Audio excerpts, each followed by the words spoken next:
الحمد لله وحده والصلاة والسلام على من لا نبي بعده أما بعد فأعوذ بالله من الشيطان الرجيم بسم الله الرحمن الرحيم إنه لقول فصل وما هو بالهزل یقیناً وہ قرآن قول فیصل ہے اور وہ مذاق کی بات نہیں۔ سامعین، آج ہماری سورہ الطارق کی آیہ مبارکہ نمبر 14 تک کی تلاوت و ترجمہ کا شرف نصیب ہوا۔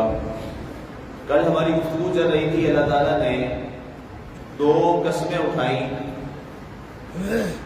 آسمان کی قسم جو کہ مسلسل برستا ہے، بار بار لوٹ کر آتا ہے، اور زمین کی قسم جو فرمایا کہ پھٹ کر اس سے اپنے اندر سے سب کچھ اناج اور پھل نکالتی ہے۔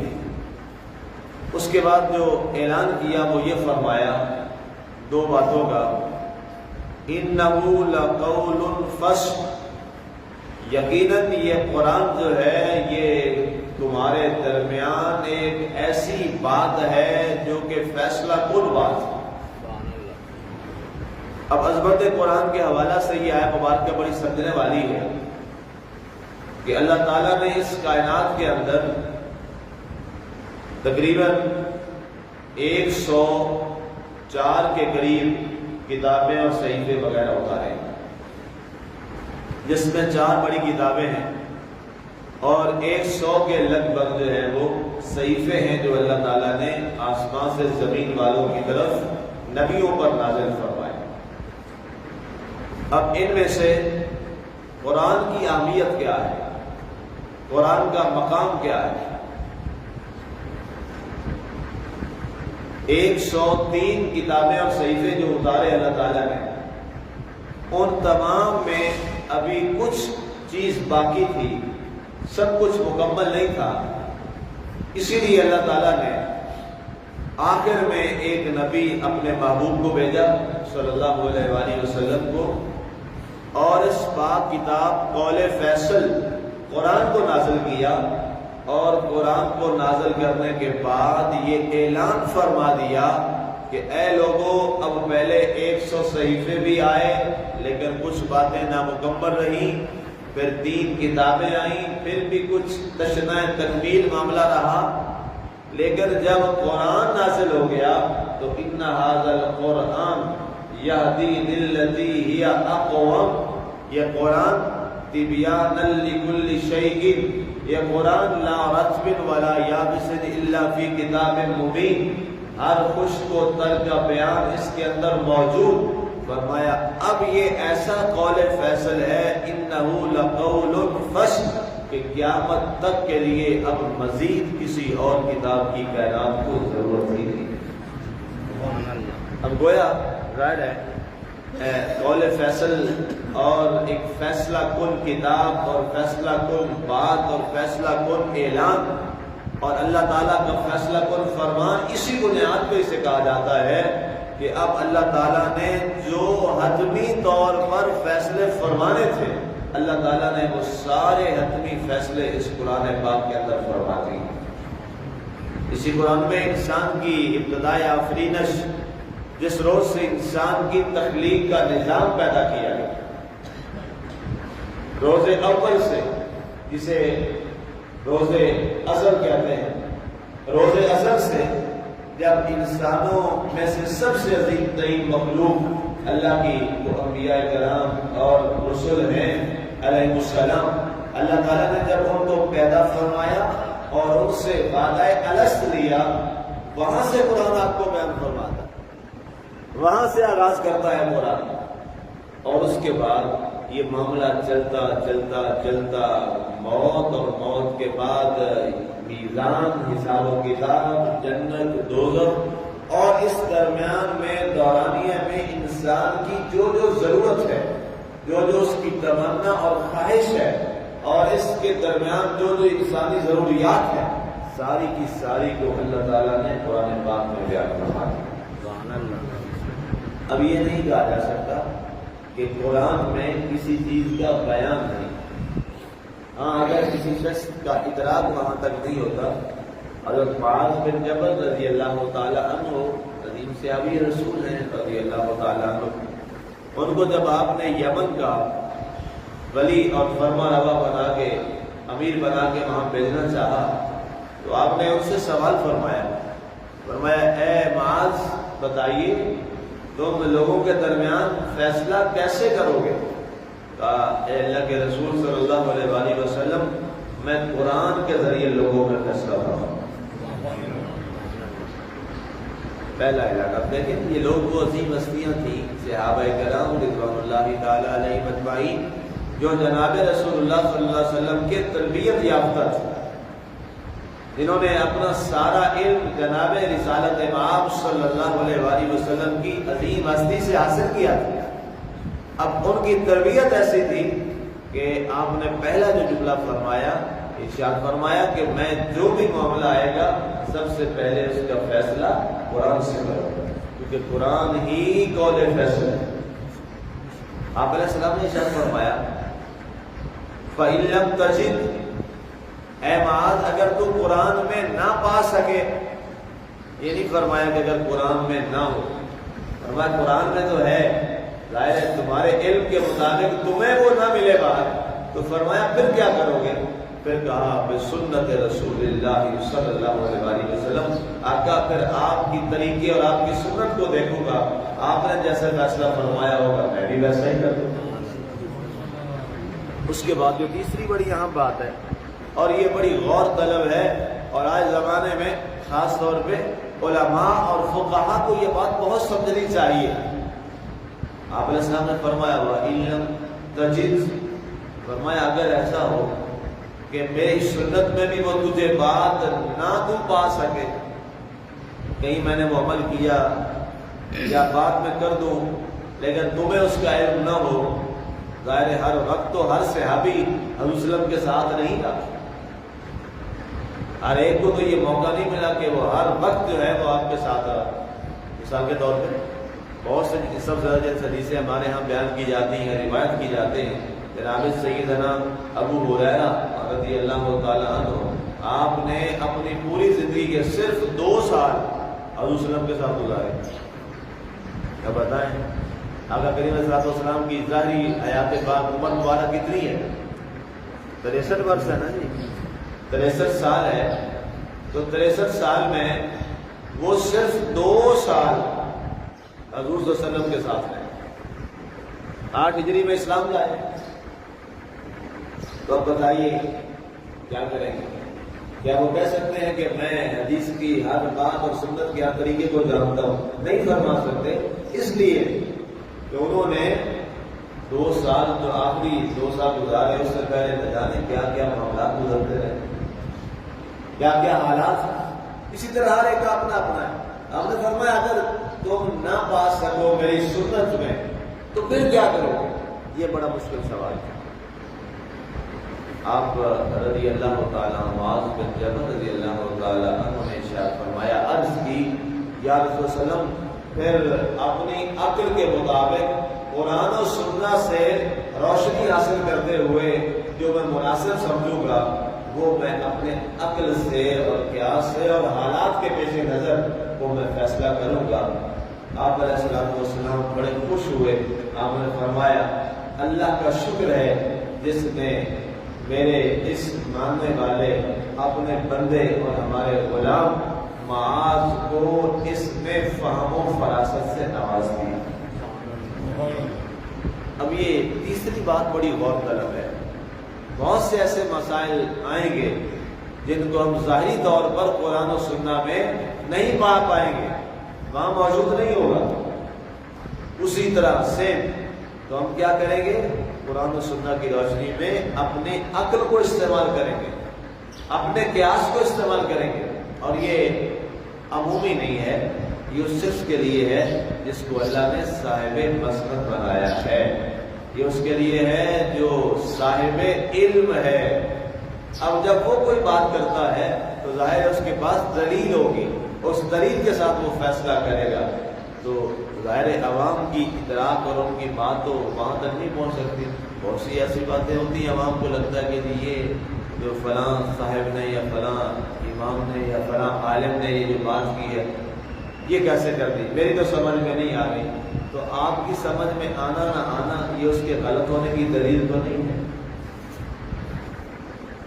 کتنی باتیں تھیں جو عرب والوں کو سمجھ نہیں آئی تھی تو پھر کیا کہتے تھے، نعوذ باللہ مسلم کے بارے کہتے تھے نا کہ یہ غلط ہو گیا، تو کیا نعوذ باللہ کہتے کہ مسلم نے وہ غلط کیا، استغفر اللہ استغفر اللہ؟ ایسا نہیں کہہ سکتے. ظاہر ہے اس مسند اور اس مقام پہ فائز تھے. اور بہت سی ایسی باتیں ہیں جہاں انسان کے عقل جواب دے جاتی ہے. عقل قربان کن بپیش مصطفیٰ صلی اللہ علیہ وسلم. اسی لیے علامہ اقبال نے فرمایا تھا جہاں ذات رسالت مآب وسلم آئے وہاں اپنی عقل کو قربان کر دو. یہ بات اس سے بہت اوپر کی. اس لیے مسلمانوں یاد رکھیے اس کائنات کے اندر جو قول فیصل اور حتمی فیصلہ ہے وہ کیا ہے؟ وہ قرآن ہے. وہ قرآن. اب اس کو سمجھنے کے لیے بہت وقت چاہیے، بہت وقت چاہیے، بہت زیادہ وقت چاہیے. رات اسی حوالے سے میری گفتگو ہو رہی تھی. میرے استاد گرامی اللہ تعالیٰ نے زندگی عطا فرمائے، قرآن پاک کی ایک آیت کے حوالے سے، سورہ فاتحہ شریف کے حوالے سے اس پہ ڈیبیٹ ہوتی رہی. سورہ فاتحہ شریف جو ہے اس کے فضائل میں، اس کے الفاظ میں، اس میں کون کون سے الفاظ جو استعمال نہیں ہوئے، اور سورہ فاتحہ کا مقام کیا ہے، اس کا درجہ کیا ہے. کل اس میں رات دیر تک 12:15 تک میں اسی حوالے سے اس کو دیکھتا رہا. سورہ فاتحہ شریف ہے، یقین کریں ایسی ایسی باتیں کہ پھر بھی اس کے بعد تفاصیل ابھی باقی ہے. ایسے ہمارے عام لوگ ایسے گزر جاتے ہیں، آدھے سیکنڈ گھنٹے بڑھ لیتے ہیں. لیکن انشاءاللہ جب ہم اس کو ریسٹارٹ کریں گے تو وہاں انشاءاللہ سورہ فاتحہ کے تمام مشمولات جو ہے اس کو بات کریں گے کہ یہ کیا آپ کو اندازہ ہوگا. تو استاد گرامی نے دامت برکاتہ علیہ نے قبلہ ارشاد فرمایا کہ دیکھیے جی قرآن نازل ہوا ہے 23 سال. کتنے عرصے میں نازل ہوا ہے؟ 23 سال لگے اس میں. اور اس کے بعد وہ لوگ براہ راست قرآن پڑھنے والے تھے جناب رسالت مآب صلی اللہ علیہ وسلم سے. اس کے بعد بھی ان میں سے کسی نے یہ نہیں کہا کہ ہم نے مکمل اس کو سمجھ لیا، بلکہ حضرت معاذ بن جبل جیسے انسان کو بھی آپ نے فرمایا کہ اگر تو نہ پاس رہے، فرمانے لگے کہ دیکھیے 23 سال میں وہ اہل زبان بھی تھے، وہ خود عرب تھے، وہ سمجھتے بھی تھے، چیزوں کا پتہ بھی تھا. اس کے باوجود وہ قرآن کو سمجھنے کا حق ادا نہیں کر سکے.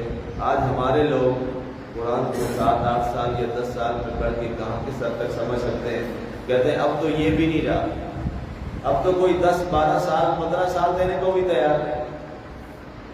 اتنے ہیں لوگ ہم میں سے جنہوں نے باقاعدہ طور پر قرآن پاک کو حرف بہ حرف پڑھا ہے کسی استاد سے.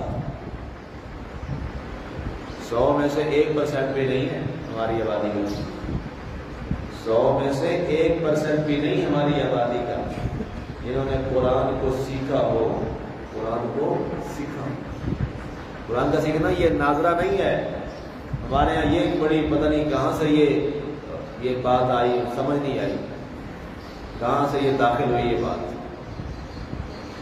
ہم صرف ناظرہ پڑھ کے کہتے ہیں ہم نے قرآن پڑھ لیا. بھائی یہ نہیں ہے قرآن پڑھنا، یہ میں بار بار یہ بات کر چکا ہوں. یہ ناظرہ قرآن پڑھنا نہیں ہے، بالکل نہیں ہے.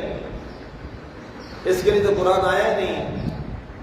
قرآن کس لیے آیا؟ جگہ جگہ لکھا تھا تاکہ تم اس کو سمجھو. تو ناظرہ پڑھ کے آپ کو کیا سمجھ آتی ہے بتائیں؟ کچھ سمجھ آتی ہے؟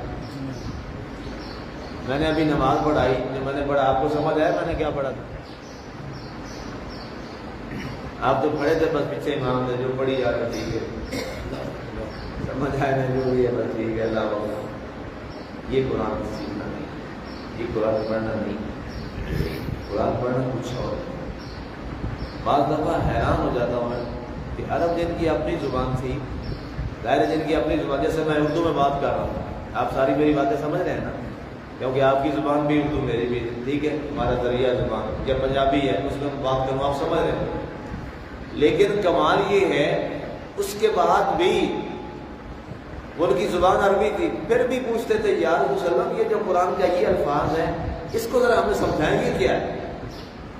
جیسے میں ابھی یہ ساری بیان کر رہا ہوں، آپ میں سے پھر لوگ کچھ کھڑے ہو جائیں پوچھیں مفتی صاحب آپ نے جو فلاں بات کی یہ ذرا ہمیں دوبارہ سمجھائیں. اچھا اس کا کیا مقصد ہے؟ آپ نے یہ جو ابھی بات کی ہے اردو والی بات ہے، سمجھنے کی جیسے تشریح ہوتی ہے، کرتے ہیں نا وہ جو بچے پڑھتے ہیں درج اشعار کی تشریح کریں، اردو میں ہوتا ہے نا، اس کو پھر سمجھایا جاتا ہے. ایک ایک شعر کی کتنی لمبی لمبی تشریحیں ہوتی ہیں، کتنی کتنی کتابیں لکھی جاتی ہیں. اس کے بعد اردو کا ایک شعر سمجھ آتا ہے انسان کو، تو بتائیے یہ تو اللہ کا کلام ہے، یہ اللہ کا کلام ہے. اور ہمارے معاشرے کا سب سے بڑا بگاڑ یہی ہے کہ ہمیں قرآن نہیں آتا، ہم نے قرآن نہیں سیکھا. سب سے بڑا بگاڑ یہی ہے کہ ہم نے قرآن نہیں سیکھا اور ہم نے کہا صرف نازلہ تلاوت کر لی تو بس کام پورا ہو گیا. یہ اب آپ دیکھتے ہیں بہت اچھی بات ہے جی، میں نے جی رمضان میں 10 قرآن ختم کیے، 20 ختم کیے. اچھا بہت اچھی بات ہے جی، بڑی اچھی بات ہے. 20 آپ نے ختم کر لیے، پھر کیا ملا آپ کو؟ کیا سمجھ آئی؟ میں نے تلاوت کی ہے. آپ ایک دفعہ ختم کر رہے ہیں، بلکہ ایک دفعہ بھی مشکل ہوتا ہے. جب اگر اس پہ آپ غور کریں گے تو رمضان میں آپ قرآن ختم نہیں کر سکتے، سوال ہی پیدا نہیں آتا. رمضان شریف میں آپ قرآن ختم نہیں کر سکتے، اس لیے یہ بات تو غور طلب بات ہے جی.